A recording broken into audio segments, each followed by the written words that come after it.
మీరు ఆ డిపార్ట్మెంట్ బయటకు వచ్చిన తర్వాత కూడా దాదాపు ఒక 50 సంవత్సరాల వరకు ప్రజలకు అవగాహన కల్పించడానికి మీరు చేస్తున్న కార్యక్రమం మాత్రం హ్యాట్స్ ఆఫ్.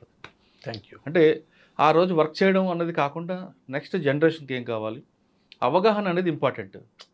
మీరు ఎన్ఫోర్స్మెంట్ చేయడం అనేది గొప్ప విషయం కాదు, వాళ్ళు ఎడ్యుకేట్ చేయడం అనేది మీరు ఎక్కువగా దాన్ని ఒక వెపన్గా తీసుకొని వెళ్తున్నారు. మీరు రాస్తున్న ఆర్టికల్స్ అవ్వచ్చు, మీరు చేస్తున్న కృషి అవ్వచ్చు, నలుగురితో మాట్లాడేప్పుడు కూడా పర్యావరణం గురించి చెప్పడం అనేది దాని హ్యాట్స్ ఆఫ్ అండి.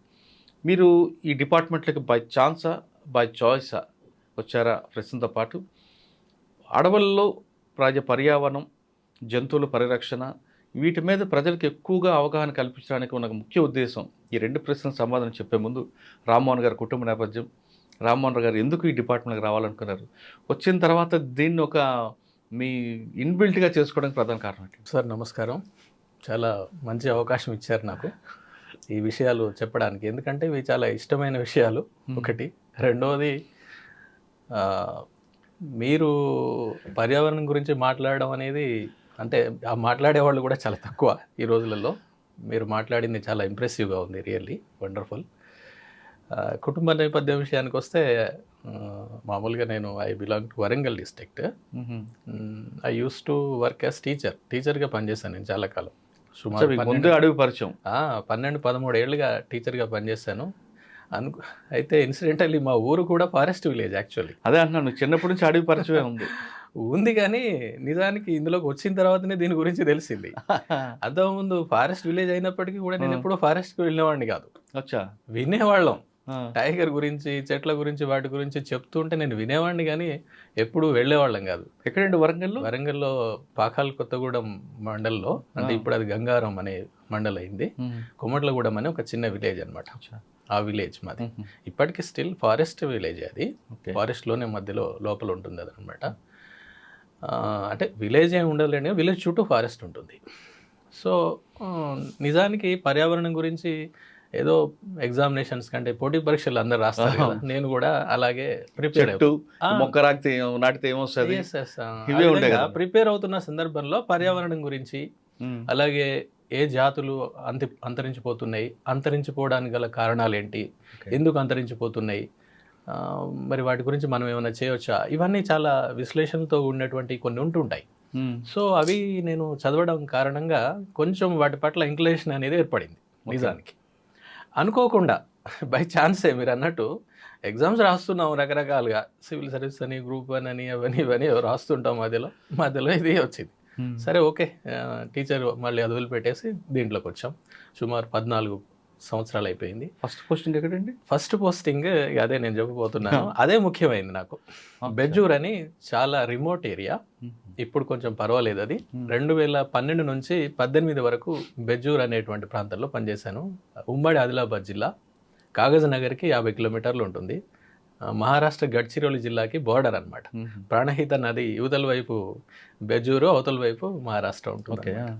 సో ఆ ప్రాంతంలో పనిచేయడం అనేది టర్నింగ్ పాయింట్ రియల్. ఎందుకంటే అక్కడ విషయాలు నేర్చుకున్నాను నేను చాలా వరకు.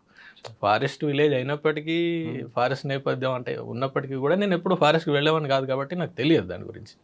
ఎప్పుడైతే బెజూర్లో పోస్టింగ్ అయిందో, అది ఏంటంటే ఇద్దరం మాత్రమే అప్పుడు తెలంగాణ నుంచి ఉన్నాము జోన్లో.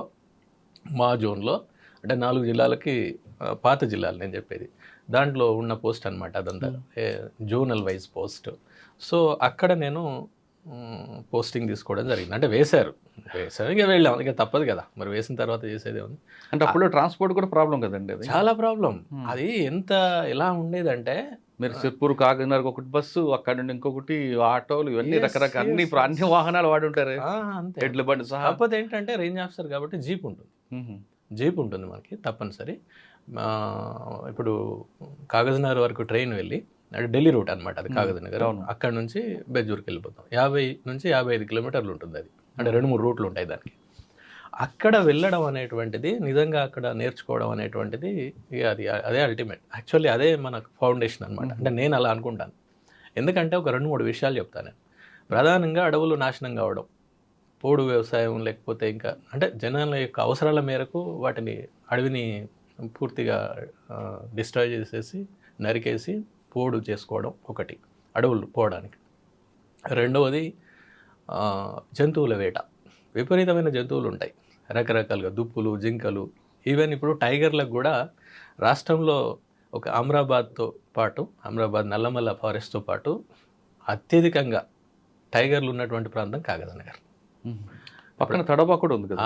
తడోబా ఉండడం దీనికి ప్లస్ పాయింట్. తడోబాలో ఏమైందంటే, తడోబాలో ఉన్నటువంటి ప్రాక్టీసెస్, వన్యప్రాణి మేనేజ్మెంట్ ప్రాక్టీసెస్ చాలా అద్భుతంగా ఉంటాయి. అది అందరూ ఒప్పుకోవాల్సినటువంటి విషయం.